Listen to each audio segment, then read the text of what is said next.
जो मैं पी के पास गई अपनी छवि बनाई के, जो मैं पी के पास गई जब छवि देखी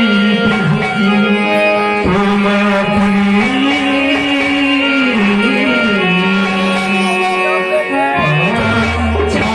तिलक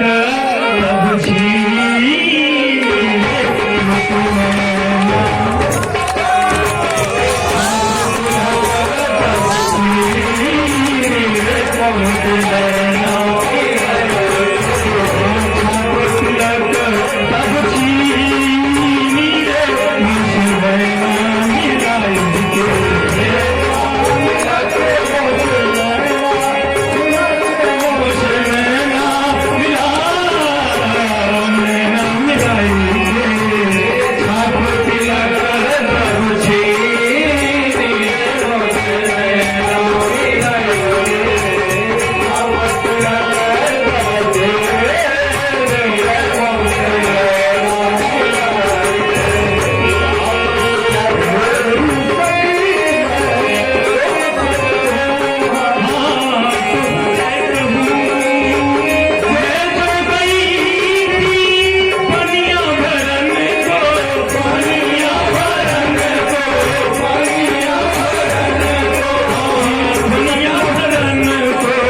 आप कौन हो जो अपने माधुर्य स्वर से मेरे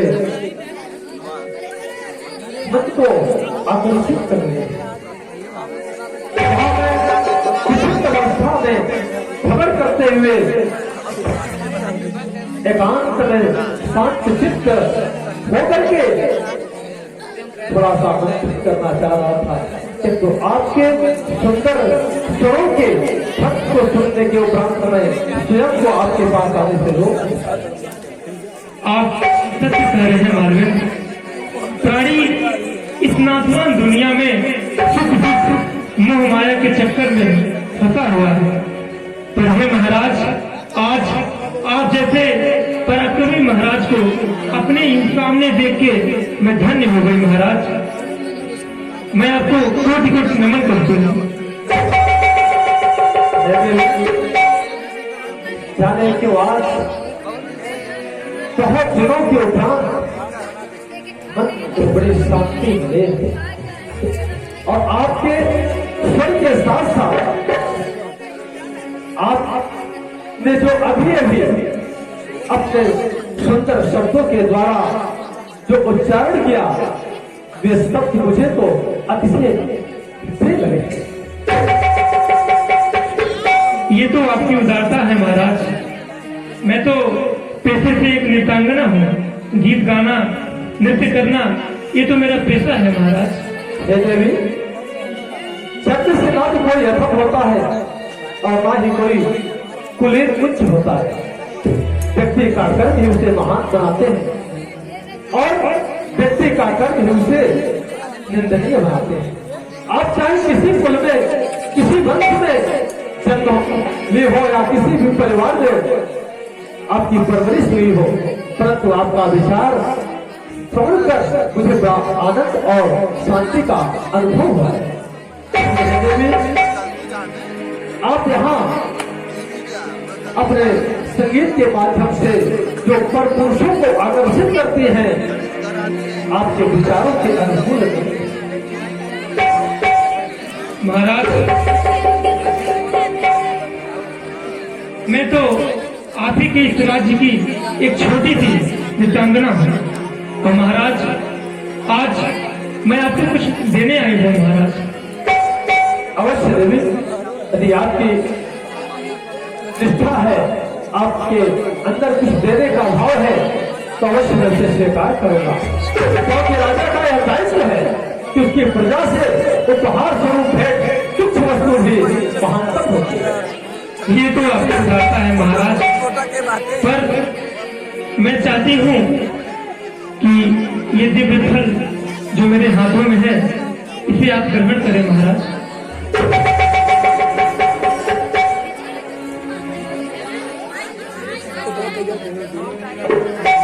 यह दिव्य फल आपके पास, क्या मैं जान सकता हूँ इस दिव्य फल को आपने कहाँ से और कैसे प्राप्त किया? जी महाराज, महाराज आप ही के द्वार पे और आप ही के राज्य में एक सेवक रहता है जिसका नाम अश्वपाल है। महाराज वो मुझसे अत्यधिक प्रेम करता है और मुझसे विवाह की शर्तें भी रखता है। क्षमा करें महाराज, पर यह अश्वफल उसी ने मुझे प्रेम भेंट किया है। आश्चर्य,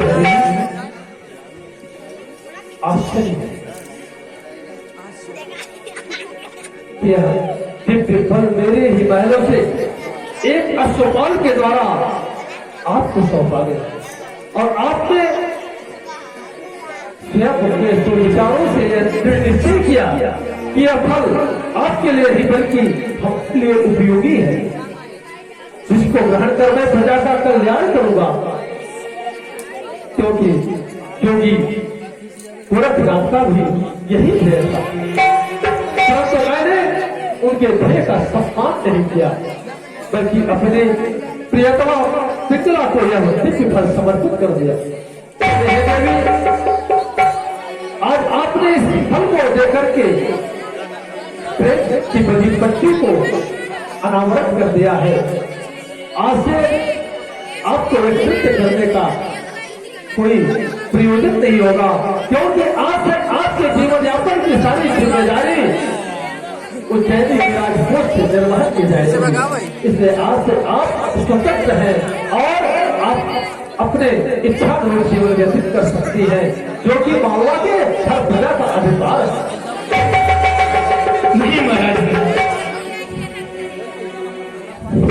अरे मेरे नाम है चमेली, मैं तो भले बेली